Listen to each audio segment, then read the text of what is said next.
Welcome to the House Edge Sports Network, the pulse of youth sports. What's up, everybody? Tyler McLaren here from the HESN podcast, episode 12. It's been a while since I've last spoken to you guys, and I want to say thank you guys for being very patient. Both Jesse and I have been were sick there a couple weeks ago, and Thanksgiving came up, and we were away and busy with family, so I want to thank everybody for their patience and being patient for waiting for this new podcast to come out. But since we have been away, there has been obviously tons of great football action, and we're going to do a little quick recap of some of the things that have gone on in the last couple weeks since we've been gone. And we're also going to talk to you guys about a few things. We're going to talk to you guys a little bit about OUA, get you guys prepped for the upcoming playoffs that's going to be happening in a couple weeks. We're also going to be talking a little bit about some of the stuff that we talked about in previous podcasts, talking about some OFA stuff and Football Canada, OVFL happenings and all that such. And obviously we'll get to the NCAFA Bantam Power Rankings as always. But before we get started on too deeply into this podcast, I want to take care of a little bit of business. First things first, as always, we are brought to you by Elite Performance Academy, the number one training facility in Ottawa for athletes looking to take their football game or any other sport for that matter to the next level. Pat Woodcock, Donnie Ruiz obviously do fantastic work with all the young men coming in and out of their program and women. They are really focused on making sure that the kids are prepared for the next level. And when they come out of EPA, you know that they're going to be probably the best mentally prepared and the best physically prepared of all the athletes that are going up to the next level. So don't forget to check out eliteperformanceacademy.ca for all the details about what they offer in their great program. As well, you can go to our YouTube channel, that's HESN. Lots of great content for EPA on there. So don't forget, that's eliteperformanceacademy.ca. Check out exactly what they're doing in training these young men and women to make themselves better student athletes at the next level. And as well, we are sponsored by and proud to work with Capital QBs. That's Ron Raymond doing his thing. Great man, great coach, like I always say. And he will, if you're a quarterback and other specific positions that they work with, you can contact him. He does a fantastic job in really fine-tuning some of the finer points of the quarterback position and other positions as well. So make sure you guys go to capitalqbs.com, check out what they're doing there, as always, on the podcast. So you can click on the links, the hot links on our HESN YouTube channel. That's Ron Raymond, capitalqbs.com. Make sure you guys go check out what they're doing. Great man, doing great things. So really happy to be working with those two great organizations and businesses. Another reminder for all you athletes out there, do not forget EFC3, November 11th, 8 p.m. at the Bell Sensplex in Canada. It's going to be a fantastic event. We're going to be streaming it live on YouTube. It's going to be excellent. We're going to be having great interviews. We're going to be filming it. We're going to have an unbelievable event set up for you guys, and we really are excited to show you guys what EPA and HESN is going to be doing to help football kids reach the next level. It's going to be a great event. You know, I know that a lot of times some parents who have gone to some of these things over the province the last few years come back a little bit disappointed because there's so many kids, 300 kids, 400 kids, not enough coaches, maybe a little bit bush league in some of the equipment that they're using. That's not going to be the case at EFC3. We're talking about we got professional, top-of-the-line equipment used in CFL and many other professional leagues around the world. We have the best coaches in the city that are going to be helping prepare this combine to make sure the kids are getting the best coaching and the best instructions to make sure that they have the best opportunity to be successful at it. We are capping it at 90, and it is filling up really, really fast. So make sure you guys go to hesn.co and get your spot reserved before the date, which is November 11th at 8 p.m. So don't forget, that's EFC3, November 11th, 8 p.m., Bell Sensplex. It's going to be wonderful. Can't wait to see you guys there. And as always, if you guys have any questions, feel free to contact Jesse or myself, Pat or Donnie, through all the means of social media, email, YouTube, whatever it is, contact us. We are going to be there to answer your questions. So EFC3, November 11th, 8 p.m. That takes care of all the business at the start of the podcast. Now what we're going to talk about a little bit is I wanted to just do a quick little rundown of some of the happenings going on in the OUA, because it's been an extremely competitive year in the OUA. We got lots of great Ottawa kids and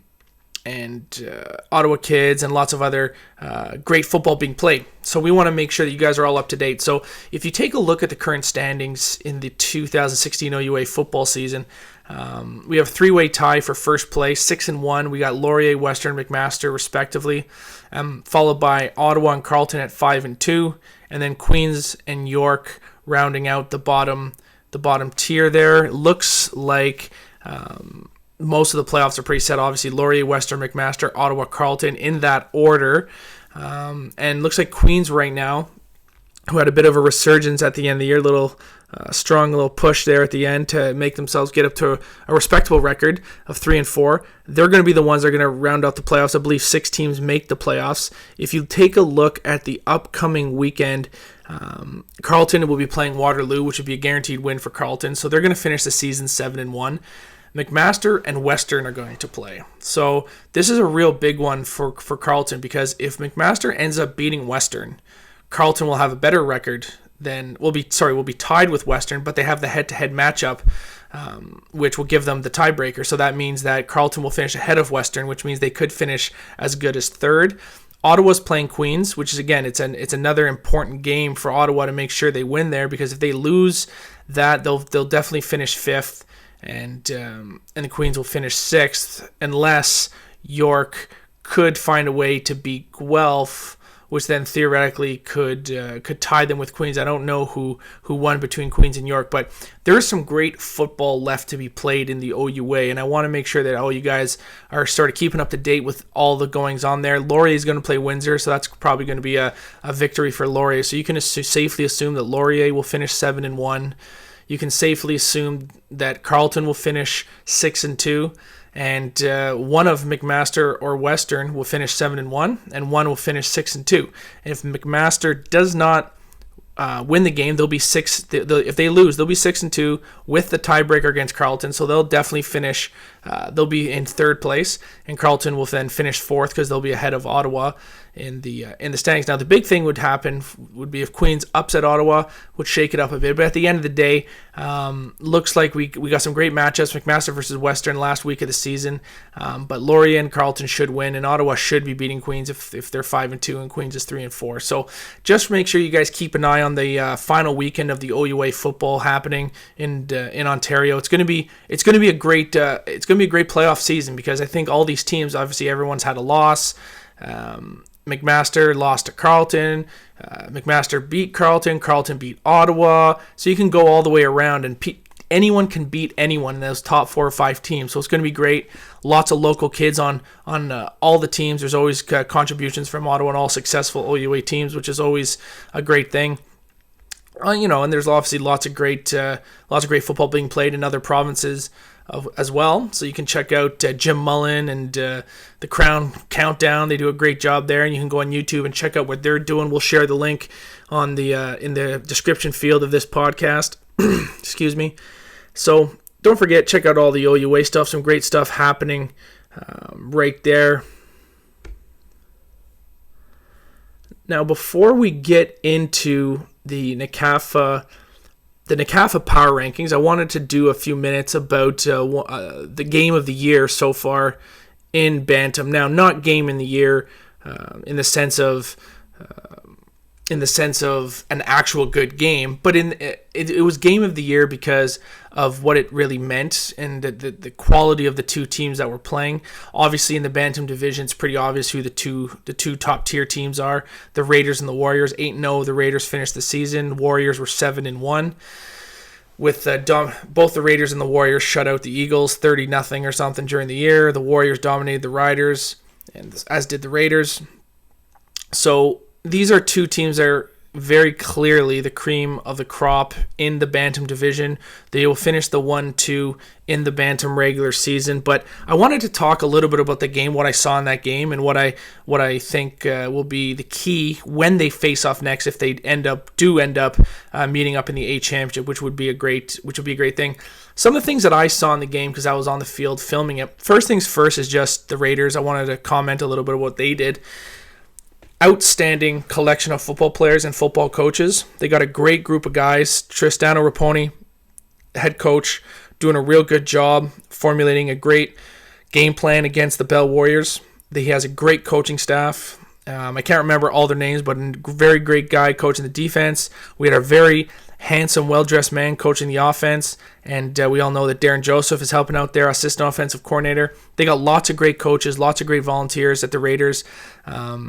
Obviously, this year with the South Ottawa Mustangs folding, they were able to collect a bit of runoff from the team, the Mustangs folding and merging into the South Gloucester Raiders. Now, to be honest, they don't have many numbers, but they got 3 players from the Mustangs on the Raiders, and these are great players on their football team. Number 32 on defense, number 11, and number, I believe, 23 running back, and the number 11 receiver. So their best receiver, their split carry running back, and one of their best defensive players, all contributions from the Mustangs. Really makes a good mix, a good solid team. The Raiders have great quarterback play. I was really impressed with their quarterback. I was really impressed with their running attack. Their defense definitely tackled well and played well, obviously shutting down one of the highest scoring offense in Bantam football.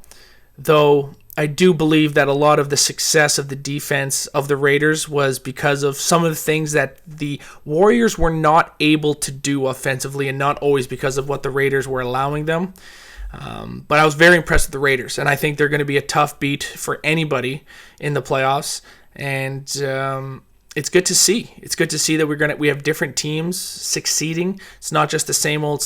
It's a little bit of mixed bag of who's successful. But when you look at the top 4 standings, we got the Raiders, the Warriors, the Eagles, and the Riders are the top 4 seeds in the Bantam division. It's going to be a great playoffs. I'm really excited for this to get going next weekend in the CAFA playoffs. But the next thing I wanted to talk about that game was just a little bit from the Warriors side of the football. Obviously, everybody knows my best friend and business partner Jesse Card is a coach for the Bell Warriors, but that's not going to, change my opinion about it. It's not going to sway it either way. I'm a 100% neutral in this analysis of the football, but I was really disappointed with the I don't want to say effort level, because the kids did play hard, but I was disappointed with the fundamental lack of execution by the Warriors in this game. They knew this was the biggest game of the season, and they did not look like they were prepared for it. Now I know the coaches did everything that they could to do that, but sometimes when you're playing football and you're trying to coach these young men, it's really hard to get your point across. And there's lots of penalties, too many men. They had a couple penalties for no hip pads and tailbone pads.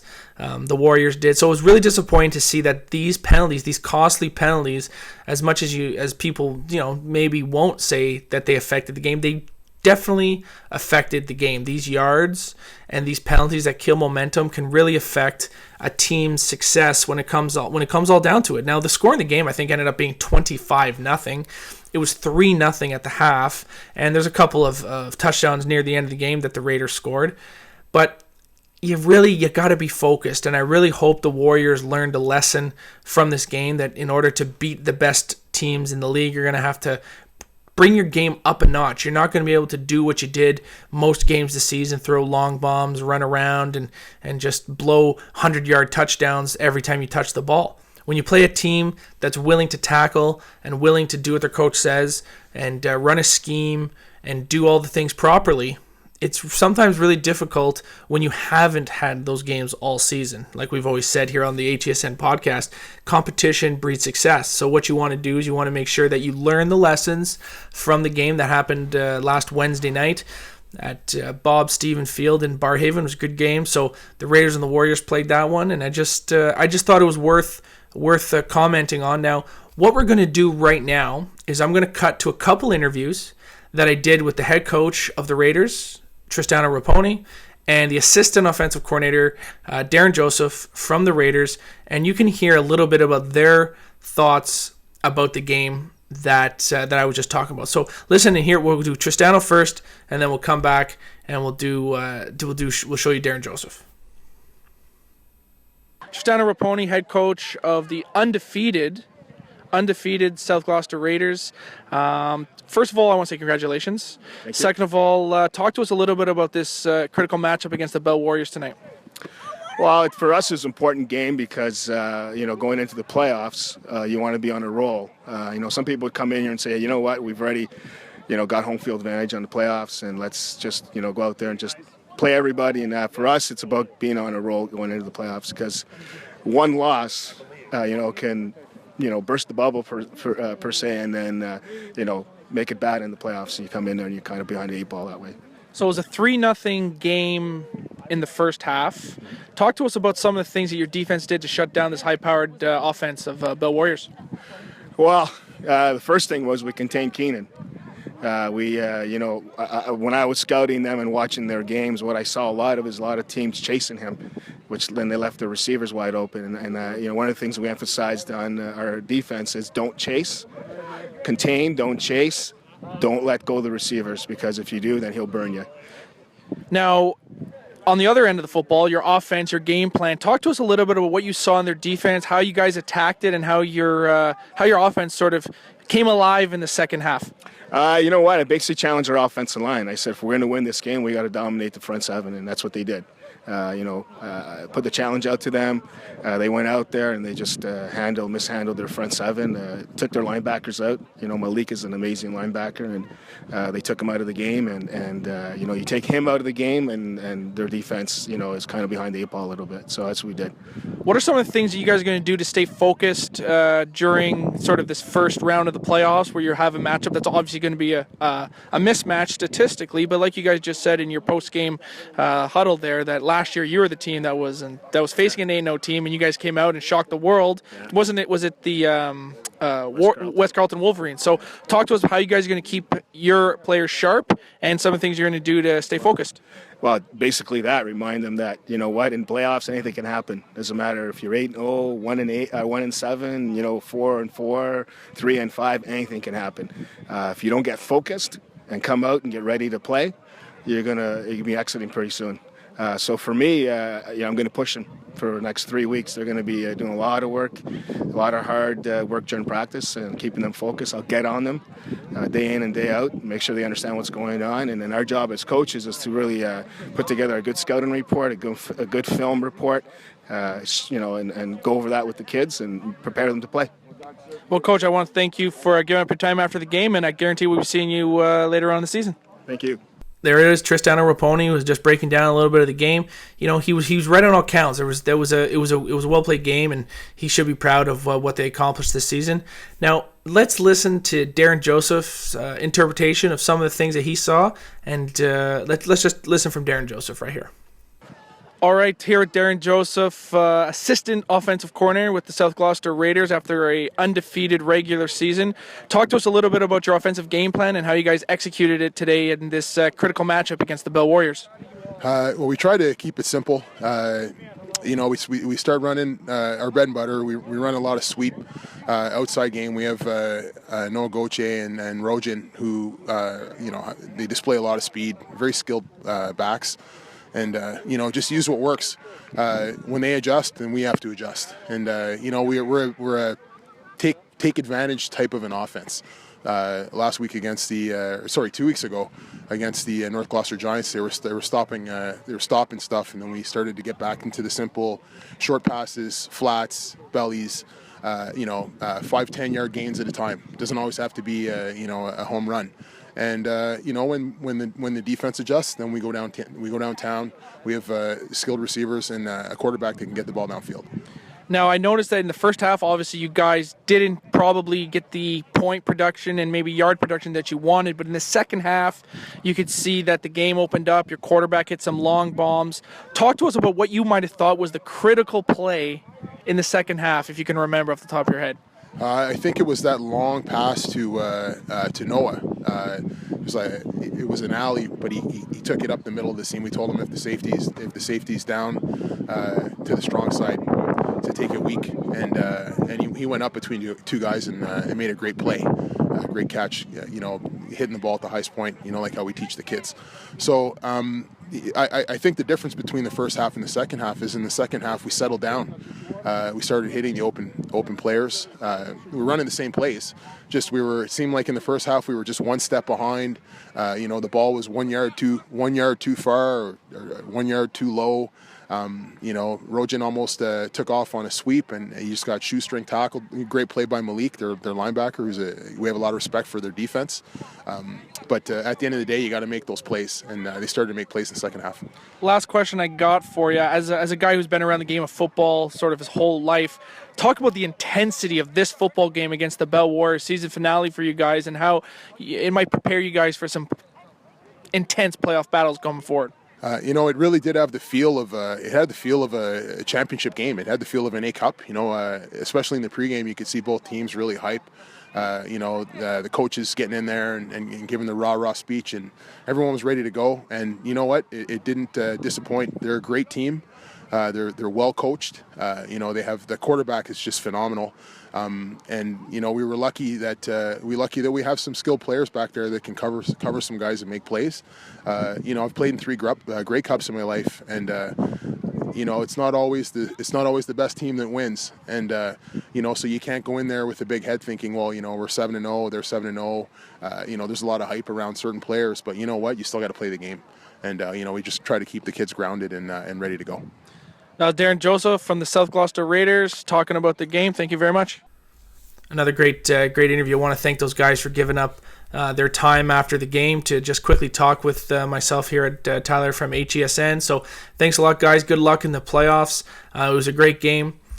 Before the last thing I want to talk about, this is going to be a little bit of a quicker podcast because we don't have a guest coming on. But what I wanted to talk about was just what the matchups are going to look like for the Bantam.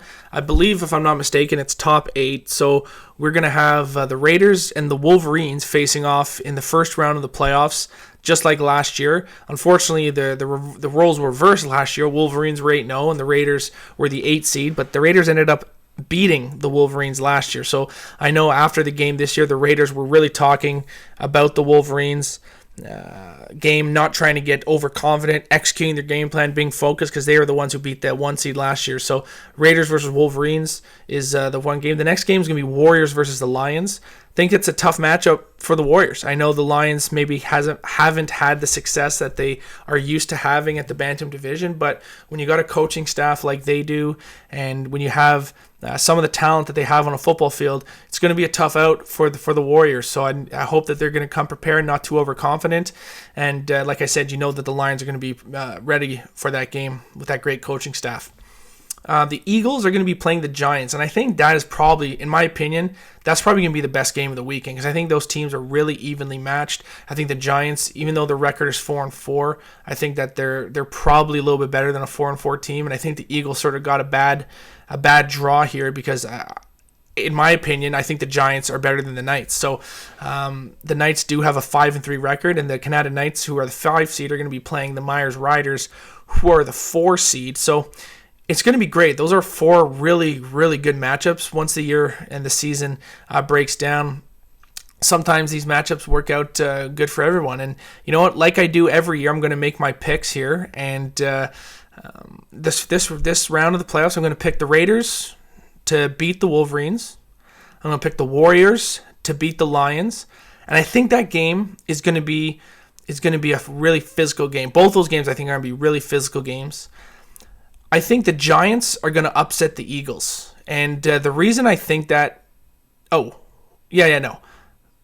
Yeah, that's it. Sorry, my apologies. I think the Giants are going to come out and I think they're going to upset the Eagles. I was talking to some of those boys at the Giants, and I think they're going to have the Eagles are going to have a real tough time, and I think it's going to be a real physical game, and I think the Giants are going to come out on top. It's going to be the first upset, and I think the Myers Riders are going to beat the Canada Knights. And I think what we'll see the Raiders playing the Giants next round, and the Warriors will play the Myers Riders. And those are my predictions for the first round of the Bantam playoffs.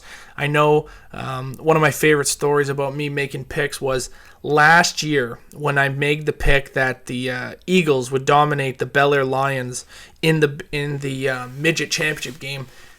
The midget team, the Norsemen, my apologies, they used my pick as fuel and as a reason for them to get together and make sure that they're going to win the game. And all those kids and coaches, after the game when I was on the field talking to them and congratulating them, they said, "I told you we would do it. I told you." And that really, I could care less who wins either way. I want to see good football. I want to see things work themselves. I want to see just good football. And to hear that people listen to the podcast and use that as fuel and motivation for success, I love it. I love that that's happening. So I'm really excited. I hope that all the teams listen to this podcast. My picks are out there, and I hope everybody make sure to watch the games. If you have the opportunity, go check them out this weekend. And as always, connect with us, social media, YouTube, comment section, whatever you want to do. We're right here. Always Instagram, as always. Check it out. And that's our podcast for today, guys. I know I went through it pretty quickly, but a lot of stuff to go through. We're really excited about the playoffs coming up. I want to thank everybody for their support all season. As always, EPA, thank you. Capital QBs and Ron Raymond, thank you very much. And don't forget, guys, EFC 3, November 11th, 8 p.m. at Bell Sensplex. It's going to be fantastic.